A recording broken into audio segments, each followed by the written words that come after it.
Namo Phat, good morning. Thank you for joining me for our daily practice check-in.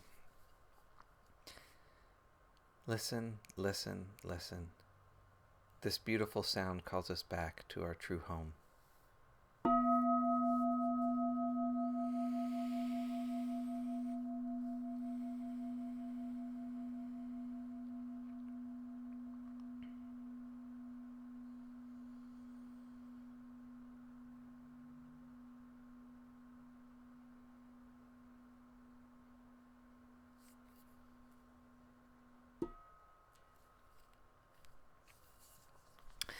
The fourth mindfulness training.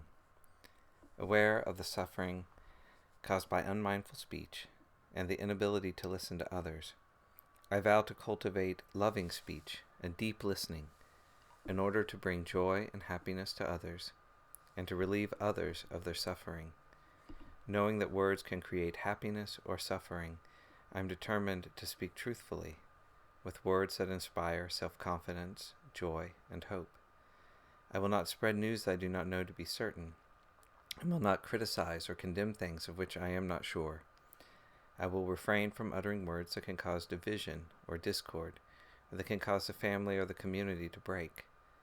I am determined to make all efforts to reconcile and resolve all conflicts, however small.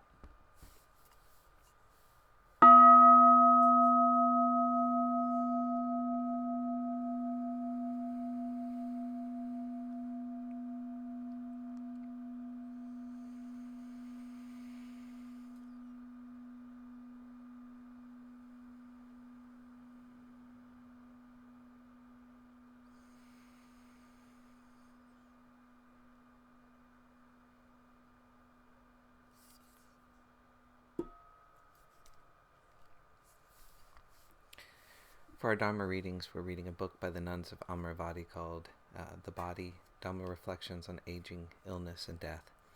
This morning we're beginning a Dhamma talk by Ajahn Sundara called Shadows Battling with Shadows.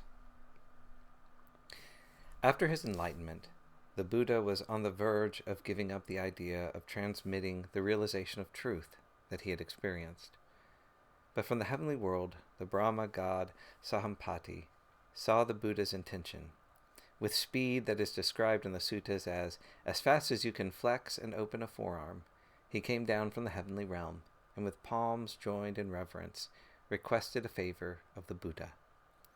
There are beings who have but little dust in their eyes. Pray, teach the Dhamma out of compassion for them. And the Buddha agreed. And so, here we are. Without Brahma Sampati, we might never have received this teaching. Can you imagine? Can you imagine staying in a state of misery and suffering and having no way out, struggling to find a way? We're lucky. I really think we should express our gratitude to Brahma Sahampati on a daily basis for having been so sharp, so enlightened, so prescient. So that was a good thing. Among all the miseries of the world, there are a few good things, like Brahma Sampati's intervention with the Buddha. And then there are a lot of things that are not so great.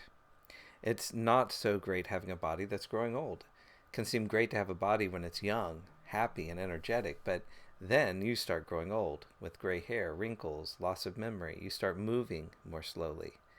This is when we meet the heavenly messengers of old age, sickness, and death. They're heavenly because from the point of view of the path of practice, they really wake you up. When we have not reflected on those messengers, old age, sickness, and death can be pretty scary, although in some ways we're dying all the time.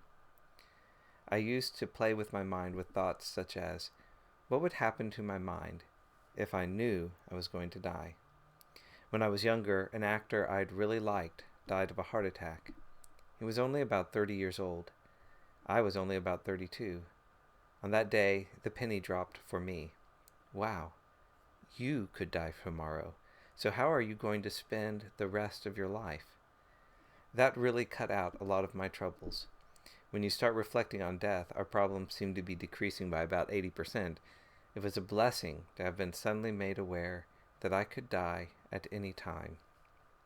The blessing was that most of my concerns about the future would disappear. What a wonderful thing.